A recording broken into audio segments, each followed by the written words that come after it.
2 दिन पहले जो मैंने बोला था वो बात आज सच हो गई। 2 दिन पहले मैंने कहा था कि मैं 99% श्योर हूँ इन टॉक्स का कोई रिजल्ट नहीं निकलेगा।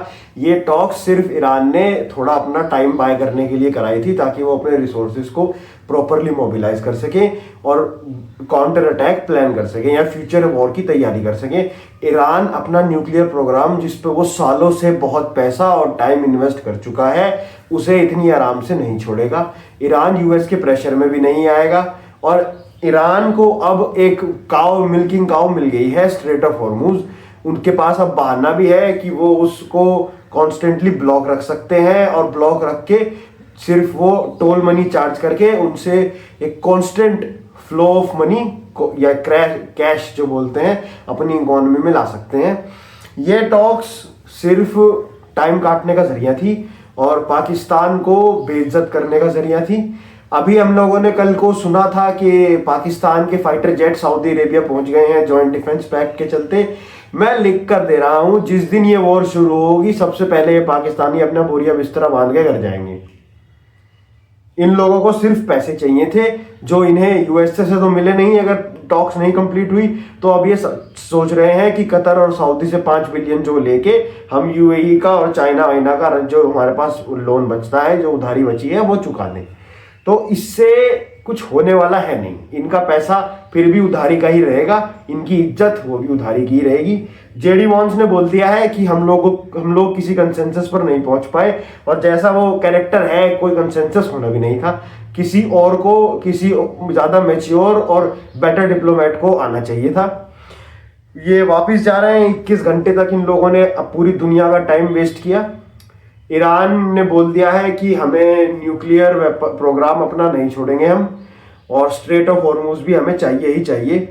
और ये बात रशिया और चाइना के फेवर में गई है अभी, बिकॉज रशिया और चाइना चाह रहे थे कि यूएसए को बैकफुट पर धकेला जाए और अब हालात ये हो गए हैं कि किसी भी वक्त दोबारा स्टार्ट हो सकती है वॉर, किसी भी वक्त दोबारा एस्केलेशन चल सकते हैं। इजराइल भी अब लेबनान पर दोबारा हमला करेगा बिकॉज ये सुनने में आ रहा है कि लेबनान के ऊपर उस मीटिंग में एक भी बार बात ही नहीं हुई।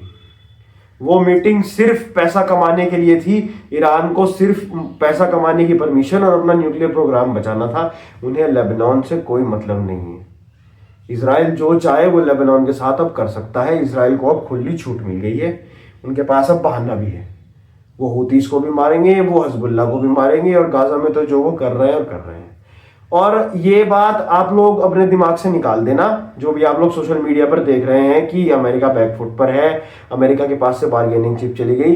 अमेरिका को बार्गेनिंग चिप की जरूरत नहीं है। ईरान को अनहाइलेट करने के लिए या ईरान को हराने के लिए वो ग्राउंड ऑपरेशन भी प्लान कर रहे हैं। उनके पास बहुत आर्टिलरी है, उनके पास बहुत बॉम्ब्स हैं, बहुत फाइटर जेट्स हैं, इतने रिसोर्सेज हैं अमेरिका के पास कि हम लोग सोच भी नहीं सकते।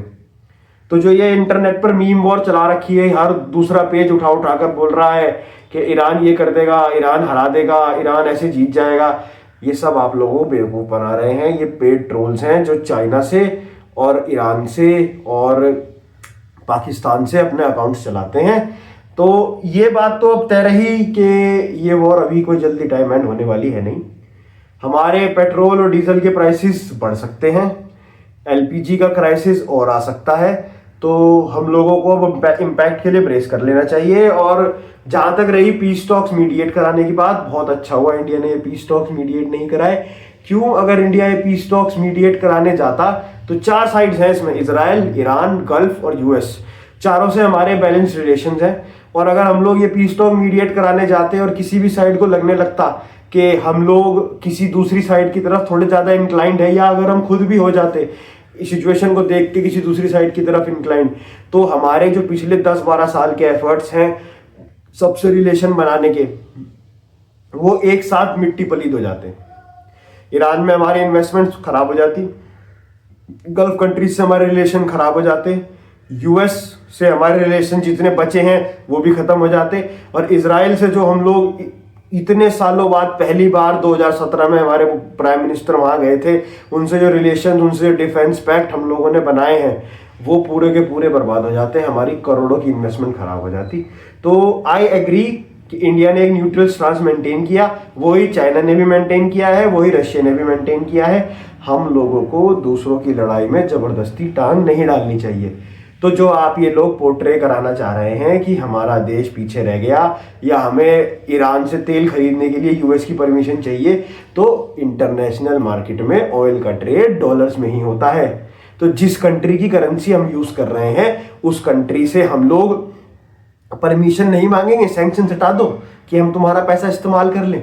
ईरान कल को बोल दे हम वो इंडियन रुपीज में डील कर लेगा, तो हम लोग 1 सेकंड में उससे तेल खरीद लेंगे। वो इंडियन रुपीज लेगा नहीं, डॉलर्स हम दे नहीं सकते हैं क्योंकि यूएसए के सैंक्शन है। तो ये बात आप लोग थोड़ा लोगों के दिमाग में भरना बंद कीजिए कि हम लोग परमिशन ले रहे हैं, ठीक। और ये आखिरी बात मैं बोलूंगा कि ये सीज फायर जो है ये अब कुछ दिनों में खत्म होने वाली है। यूएसए के ट्रूप्स, यूएसए की आर्मी और यूएसए की नेवी ऑलरेडी डिप्लॉय हो चुकी थी। यूएसए अब कुछ बड़ा प्लान करेगा और कुछ मैसिव स्केल पर प्लान करेगा, और जैसे ही वो एग्जीक्यूट होना शुरू होगा सबसे पहले दुम दबाकर भागने वाला देश बनेगा पाकिस्तान।